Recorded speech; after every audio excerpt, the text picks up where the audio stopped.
Hello everyone, this is Aisha from Condition Zebra. I welcome you all to the presentation about the know-hows of penetration testing. Let me set the agenda first. So we'll be learning what is not a penetration testing and what is a penetration testing. Why is a penetration testing done and what are we going to do penetration testing on? When are we supposed to do a penetration testing? How is a penetration testing done, and by doing penetration testing, where does it take us to? All right, so first we will be learning what is not penetration testing. There have been lots of hues and cries, like confusions trying to relate penetration testing with other equivalent terms and technologies. So for example, penetration testing is not the same as the following items: vulnerability scanning. Vulnerability scanning is about running some automated tools to identify the existing problems or loopholes on a system or a network. Vulnerability analysis is an extended process after we are done with vulnerability scanning. We will be analyzing and categorizing the vulnerabilities we just identified to see which one is more critical, which one we can ignore, kind of. Next comes security audit. Let's say an organization wants to comply with a particular security policy like PCI, ISO, HIPAA. We have to conduct some audit to verify how far the implementation of the policies have been done in a proper way or not. Next comes gap assessment. So after we are done with the implementation of policies, we will be doing a gap assessment to see how well we comply with the policy. Next comes hacking. So some people think the moment they hear about the term penetration testing, it's all about hacking. It's not the same. Hacking is just like someone got an illegal access on a machine, or they tried to steal some information without your permission. It's like that. And then comes risk assessment. Risk assessment is more about analyzing the cost involved in fixing a vulnerability, how much it is going to cost an organization to fix a particular vulnerability or a loophole which is existing on the system or a network, for example. Okay, so now let's understand what exactly is penetration testing. When we want to do a penetration testing, first we need to get a written consent from the organization. So it classifies penetration testing as an authorized testing process. So we get proper permission before we can actually do the testing process for an organization. And then we go ahead and uncover all the existing vulnerabilities on the scoped items. It can be a system or a network. Then after we have identified the vulnerabilities, we try to probe further and exploit the vulnerabilities to see how much data can be exfiltrated, or what is the impact of the vulnerability which is currently existing on the system or the scoped items. There are a list of alias for penetration testing, like pen testing, intrusion deduction, red teaming, PWK, which is penetration testing with Kali, because Kali Linux is the most frequently used operating system to perform penetration testing. So people call pen testing or penetration testing as PWK as well. So why should we do penetration testing? So people confuse like, why is there a necessity to confirm or do the process of pen testing? Going forward in our presentation, we will be using the term pen test to represent penetration testing. Okay. The first and foremost important information is like to protect data. So we have lots of information on our system, like financial data, user data. So we need to protect those data information. Then it's also done to identify the existing security vulnerabilities or problems in our systems. And everyone has to agree that just by installing some security solutions on the systems or the network is not going to help us or prevent our systems, our data from getting attacked by the hackers or attackers. For example, installing a firewall or antivirus program, intrusion prevention system or intrusion detection system is not going to directly help us, or it's not the only solution or one-stop gateway to fix all the security threats we have in the live scenario. Of course, to meet our compliance requirements, we have to do penetration testing as a part of the compliance policy implementation process, auditing process. And some customers demand to know whether we do a regular penetration testing so that they can have business with us, because they are more worried about the information getting leaked or data getting stolen. So they want to know whether a particular organization is comply to particular rules or not before they can actually begin the business transactions with them. So these are some reasons why people go ahead and perform a penetration testing. Then we need to know what we need to do penetration testing on, or have to identify the scope for penetration testing, because without having a particular target you cannot do an analysis or an attack. So we need to identify which item needs to be tested in your company or the system. You need to come up with your own targets or scope. In general, people go ahead and do penetration testing on networks, which can be an external penetration testing or internal penetration testing. Then the host machine or the systems, whatever systems we may have in our organization, has to be verified whether they have any vulnerability or not. Are they safe enough to give us protection for the data they are storing inside them?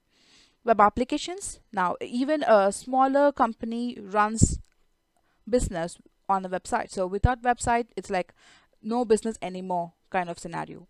So our web applications have to be safe and secure, otherwise we are going to lead a way for the hackers to come inside our network. As much as web applications are popular, mobile applications are popular as well, because now that everybody owns a handset, so we have upgraded or moved from web application to mobile application as well. So we need to test them to identify if they are prone for any vulnerabilities or not. We also have wireless networks inside our company, so we need to verify whether they are safe and secure. Social engineering pen test is to verify and understand how strong or how security aware the employees are in an organization, because a human being is not just a human being anymore. They form a part of a company, or they are a link inside an organization. So we need to understand whether they can be a loophole for a hack to happen as or not. So we need to check whether they are aware of all the security problems, or whether they can lead to any other attack without their knowledge or not. Then we can do penetration testing on perimeter security to check whether our perimeter is safe or not. We can also check whether our endpoint solutions installed or prone to any zero-day attacks, or they vulnerable, are they configured properly or not. Then comes physical security. Physical security as in we need to know whether the infrastructure we have are protected by proper physical security features. So we may have access cards or other implementations in our organization to provide physical security. So we need to go ahead and check whether they are properly implemented or not. So we know why we should do a penetration testing now, than on what we should do, but then how frequently should we do a penetration testing, or when is a penetration testing necessary? So some people just do it for the sake of doing. For example, I have to get the compliance certificate for my organization, so I go ahead and get the penetration testing done on the items which are falling under the scope for the compliance policy. But in general, that's not the only scenario in which we will have to do a penetration testing. If an organization has never done a penetration testing before, we must go ahead and do a penetration testing. And after a penetration testing is done, we need to determine how frequently we have to do the penetration testing later part. So let's say, for example, we have done some significant changes in the company's infrastructure or the network, like you relocated from one building to another building or from one floor to another. There are some changes on the location or the infrastructure, like you moved some systems from here and there. We got some new software implemented or installed on the systems. We want to know whether they are prone to new attacks or not. Then if there was any recent security incident reported, like a data breach, something happened in the company, which means there is a problem in the company, we need to understand from where or how the root cause of the problem has to be identified. So we need to go ahead and conduct a penetration testing in that scenario as well. So if an organization or an individual belonging to the organization was a victim for a recent hack, then we have to go ahead and conduct a penetration testing to understand why it was conducted, how it was conducted, which problem led to the attack, and further we need to go ahead and analyze all the things and fix the loopholes. And if the company is hitting the news for a wrong or unexpected reason, then we may have to go ahead and do a penetration testing as well. Why we talk about media propaganda here is there are a group of hacking people. We call them as hacktivists. So they try to fight for a cause to help people, or they want to prove something or someone, they want to help someone, so they go ahead and do some hacks for those kind of reasons. So in those cases, once we become the target of the media, like the media is propagating you so much that you did some injustice to a particular person or something, and then these kind of people can have an eye on you now. So you have to go ahead and strengthen your security systems. We don't have a choice. We have to go ahead and strengthen our systems in that scenario as well. So how is the penetration testing done? So we have been talking quite a long time about penetration testing. So now we need to know what are the things that are done as a part of penetration testing. Though we give away a written consent to a person to do penetration testing, we should also understand what is going there. So in general, a penetration testing is split into 5 different phases, starting with reconnaissance. Reconnaissance is a process of information gathering. So let's say a person A is assigned a task of penetration testing on company B. The person A will have absolutely zero knowledge about the company. So the person has to do some information gathering, like what kind of services are there provided by the company, how many applications they have, what kind of network they have, everything about the company. So they have to do all the information gathering. And in the next phase called profiling, now that we have so much information, we don't know what to do with all the data we just collected. So we have to process them in such a way we can make sense out of it. So let's say we are going to do penetration testing on a network. So we have to do profiling to understand how many subnets are there, how many devices are there, things like that. So we need to make sense out of the information we just gathered so that we can focus on the attacks properly to do the attack in a successful way. Then comes the discovery part. So we have done profiling, we have understood and studied our target. Now we have to identify the existing problems inside our scope. So we have to come up with all the vulnerabilities based on the checklist, which are globally accepted, or which is like the minimal requirement which is not supposed to be found on any kind of system or a network. So we have a benchmark, so we use it, and then we identify a list of vulnerabilities which are existing on the system. Okay, now that we are done with the process of identifying all the problems, we have to try to exploit. We have to go drill down further, probe and identify whether a vulnerability which is identified now can lead to a potential hack or not. We know that some problem is there, but using this problem, what can be done, or how much data can be stolen, what exactly can happen if you don't fix this problem. Now we are done with all the exploitation process. Okay, I'm done with pen testing, but then how should the company understand what the person A just did? So the company B has absolutely no idea what the person A who was assigned the task with has done so far. So the person A, after doing all the steps, he will prepare a report. He or she will be preparing a whole report with a bunch of items that will help the company B to understand and go ahead and fix the problems they have, and how to verify whether the person A really identified the vulnerability or not. How or why should the company believe directly? So the person A will be preparing a proper report in which a few items will be included. We will discuss about the reporting in the later part.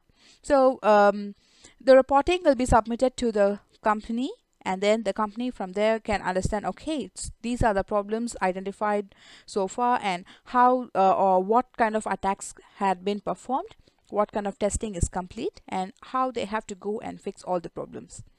From there we can go to a safer zone. We can talk about different types of penetration testing, but for this session we will be discussing about web application pen testing, and then we will discuss about network pen testing. To begin with web application pen test, we will start off with reconnaissance. So in the phrase of reconnaissance, we will be trying to identify information about the scope website. So let's say we have a website which we need to do pen test on. So we just have the website domain name. We don't know anything about the web application. So first we will try to get the host information, about the information it was used for registering the website. Like, are they hosting it by themselves? Is a third party involved here? Is there any contact information or other information leaked in the host database? Then we will be using Google, our search engine, to get more information. It is called as Google hacking database. So we use different types of Google hacking commands to check whether any kind of information or data or files are being leaked by the company. Then we will do banner grabbing. In the process of banner grabbing, we use certain tools like Netcat, curl to see how the header information of the website is customized and what kind of data can be taken from there. Like, we want to understand what kind of technologies were used to construct the particular application. We can also use other add-ons like Vapalizer to see what kind of technology the company was was using to build the application.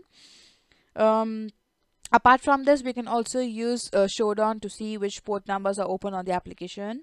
Then we will also do vulnerability scanning using some automated tools. For example, Burp Suite and OWASP ZAP, which is Z Attack Proxy application, to see whether we can find any vulnerability on the website. We can also use automated tools like Nikto and WAPT.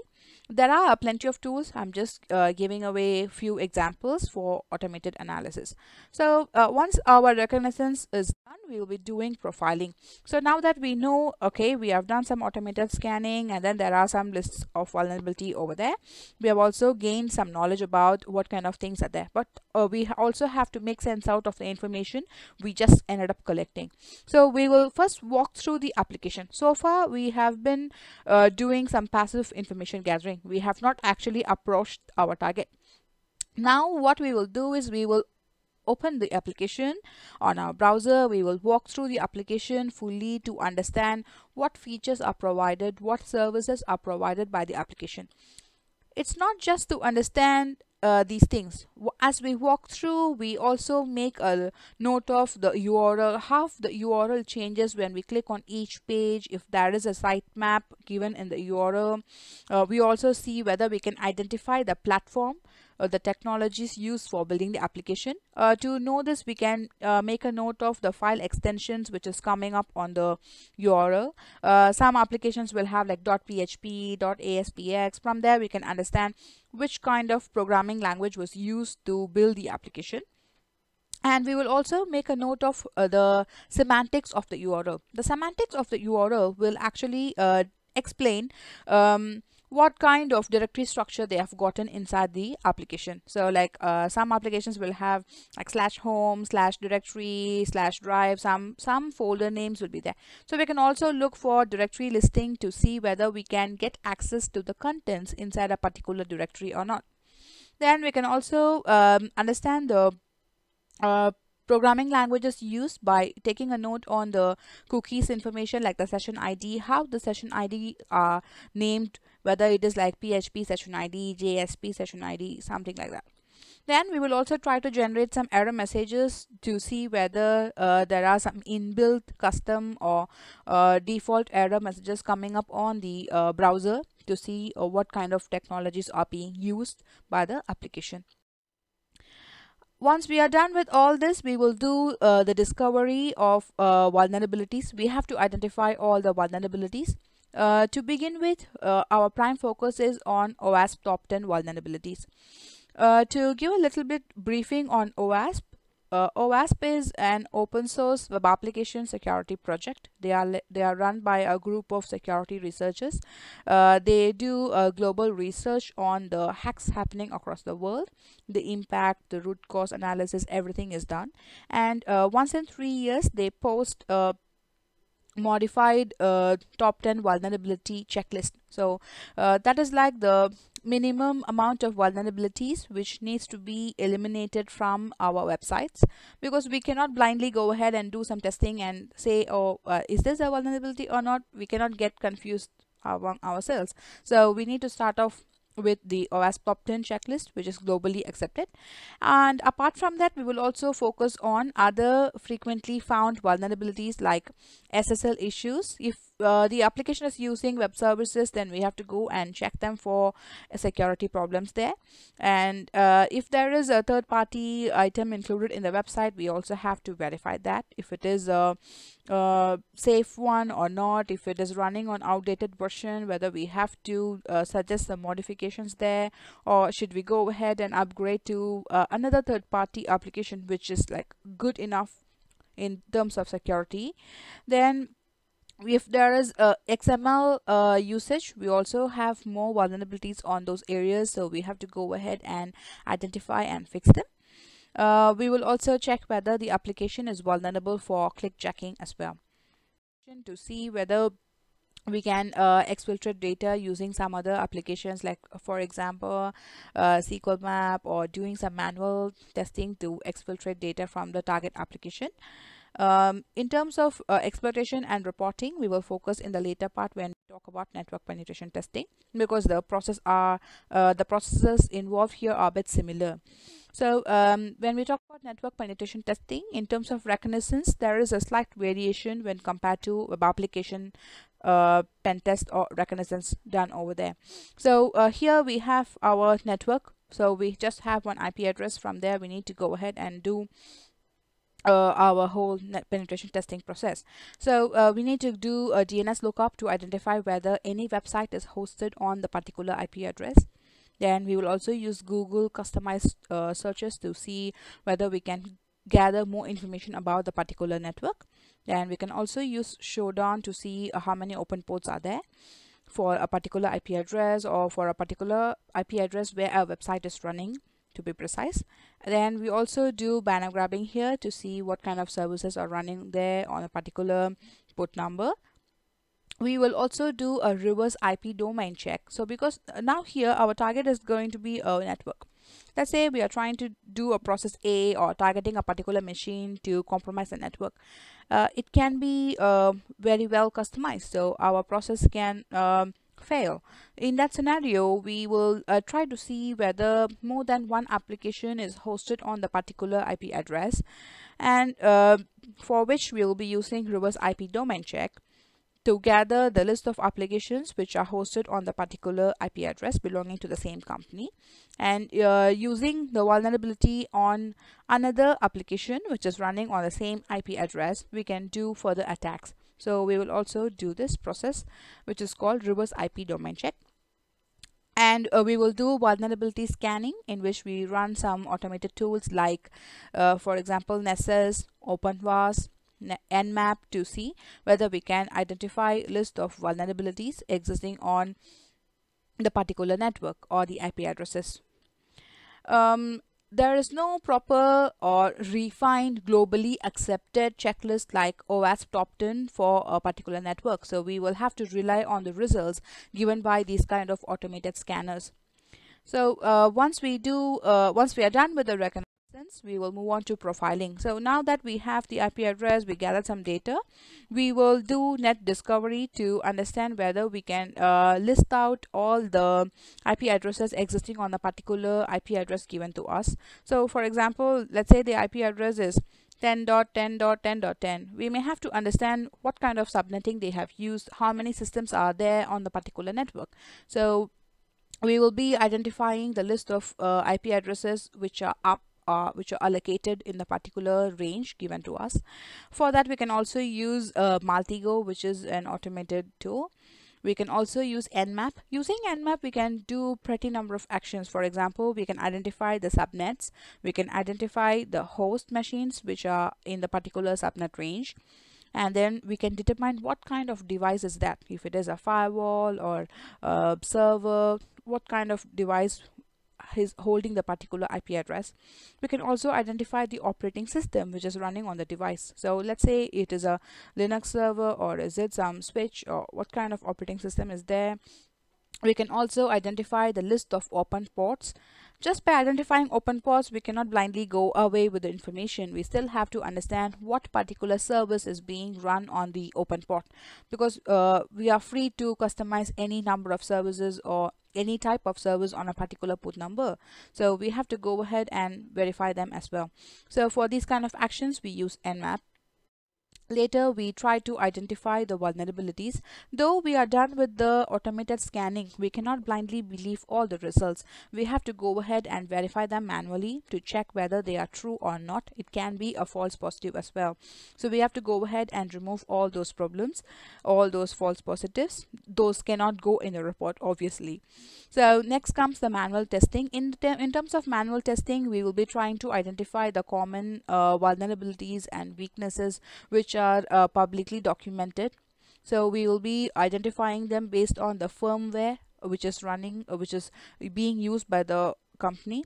We will also identify what kind of software are being used by the company. It can be open source or proprietary software. We need to check what kind of versions are being used. Are they prone to any known problems or not?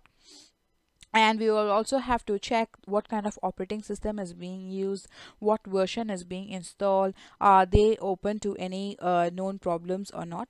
Then we will also try to do some attacks based on the list of ports we just identified, and what protocols are used by the company. Is it like HTTP, HTTPS, FTP, SSH? So we have to go ahead and understand if there are any vulnerabilities existing based on the protocols which are used by the company. Once we are done with this process, we will do exploitation. In terms of exploitation, we have to do different items. It's not just like we found the vulnerability and we are done, we go away. So for example, first we need to gain access. So sometimes there will be a password required to gain control on a particular item. So we may have to crack some passwords using some tools, or we can do some brute force using Nmap or other scanners. We can also use Metasploit to exploit the vulnerabilities we just gained, we just identified. So we will try to use different kind of tools. These are some examples. We can also use other tools as well. Then sometimes when we want to gather more information, the privilege we just gained is not sufficient. Or we may not be a administrator level or root level person just because we crack some password. We may have to do a privilege escalation to gain full access on the target machine. Later, we will do data exfiltration to see how much or what amount of data can be exfiltrated because I have such privileges now on the machine. Once we are done with all this, we will have to go ahead and erase the traces of the hack we just did, because sometimes to do the hack we may also install some malicious code on the machine to gain some access. So we will have to go and remove all those things which are there to avoid further problems on the machine. Once we are done with this, we will do reporting. Reporting is very necessary for both for the penetration tester and for the company which is agreeing for the penetration testing, because the documentation is going to serve as a very big resource. in different angles. The reporting will include two important areas. First one is the executive summary, and then comes technical details. So the executive summary will contain the overview or the understanding about the company. So the person A is doing pen test on company B. So the person must know like what kind of information he has understood about the company. He should express those kind of data, and then what amount of vulnerability he had identified so far by in the process of penetration testing, and what will fix the problem. Just okay, I have done all the testing and then I found all the problems, here you go. That's not the way of doing pen testing. So you have to give a solution. How should the company go ahead and patch all the problems the person just identified? So to do the fixing, we need more information. We also have to understand what kind of problem we are dealing with. So the technical details will include more elaborate data. So for example, vulnerability category. So we have to categorize them, whether they are critical or can be ignored or not. So we will be categorizing all the vulnerabilities based on the exploitation we did. Then comes description. So the company may not have a proper understanding, or the person who is supposed to fix the problems may not know what he or she is dealing with. So the description about the vulnerability will give them an overview about, okay, this is the problem we are facing here. Then comes the vulnerable parameter. So we will be testing lots of IP addresses or web applications. So we need to know in which area or which location or which URL the problem has occurred. So we need to mention what IP address or port number caused the problem, or where the problem is identified. Then comes risk rating. To perform risk rating, we will be doing a calculation based on CVSS, which is a common vulnerability scoring system, which we will talk about in a bit. Based on the score we received there, the risk rating will be computed, and this is what will determine in what category or what severity the vulnerability has to go in. Then there will be a list of steps to reproduce the attack. So as a penetration tester, they may know how to do the attack, but then the person, when they want to do a fixing or they want to verify whether the attack was really present or not, so they need to know what kind of steps should be followed to perform and reach the result. And it will also help them to understand whether they have fixed the issue properly. So let's say I fix the problem now, but then I want to verify if it is fully fixed or not. Then I will do the same set of steps to see whether the result is modified or the attack is not happening anymore, to verify it. Then comes the proof of concept. So whenever we talk about a vulnerability, we need to give enough evidences to prove that we really did the attack. So we will be sharing screenshots or video if necessary to prove that, okay, this is how the attack is done and this is what we got at the end of exploitation. Then we also add industry standard solution based on what vulnerability we have found, and then we have to give some references as to how to go ahead and fix them, or what steps are supposed to be done or handled by the person or the developer who is fixing the problem to close the problems or to fix the loopholes which we just identified. When we talk about severity, the scoring deals with different kinds of attack vectors. So we need to understand whether the attack can happen over the internet, or the person has to be in a local proximity like Bluetooth or Wi-Fi, or they have to exploit some local problems on the software installed on the machine, or they need physical access to the device to do the attack. Then how easy or difficult is it to perform the attack? Categorizes the attack complexity. Then we need to check whether we need to crack a password or credential to perform the attack. We also need to know whether this is like a user interaction based problem, like we send some exploit code to a person and we have to wait for the person to initiate the attack, or they like click or open a malicious script in the email attachment, something like that, to let the exploit work or not. Then comes the scope. So let's say I found a problem, I did some attack, and from here, if I'm able to find more vulnerable components or attack more systems, then the scope is getting changed. I'm getting more in-depth or more elevated control on a particular resource. Then comes confidentiality, how much data I'm able to compromise or gain access on? Am I able to tamper or modify data on the system or network? Then am I able to bring down a particular resource? That not just like a denial of service or DOS attack, it's just like uh, there can be a time delay or temporary unavailability or of a particular resource. So we need to verify these kind of factors to come up with the proper risk rating. Currently we are using CVSS version 3, and with this our reporting will be complete. So we know how to do penetration testing, what is done and everything is there, but then what does the company gain out of penetration testing? uh, Overall, it is done to perform improvement on the security posture of an organization. So we cannot let anyone and everyone to come and hack data from our systems or networks. We need to protect them. So as a result of penetration testing, we achieve an improved security posture. It also helps us to protect systems and networks from cyber attacks. It can be internal or external attacks. It also helps an organization to identify the existing security loopholes or threats, then to fix them and prevent the hacker from hacking the information or data. Then comes uh, the ensurety or the surety that the systems can detect the breaches. So we were talking about security solutions in the beginning.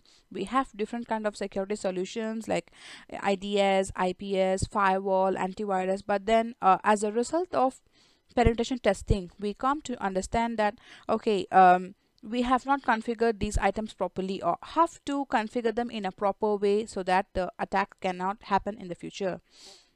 And internally it also helps us to meet the compliance standards. So penetration testing is actually a part of your risk assessment or security audit. It's going to help us to meet our compliance standards as well. So with this our penetration testing know-hows are complete. If you have any enquiries, you want to know about the services we are offering or the trainings we provide, you can send us an email at info@conditionzebra.com. You can also visit our website, which is condition-zebra.com. You can also call us at the number 603-7665-2021. Thank you very much for joining our presentation today. Have a great day. Bye.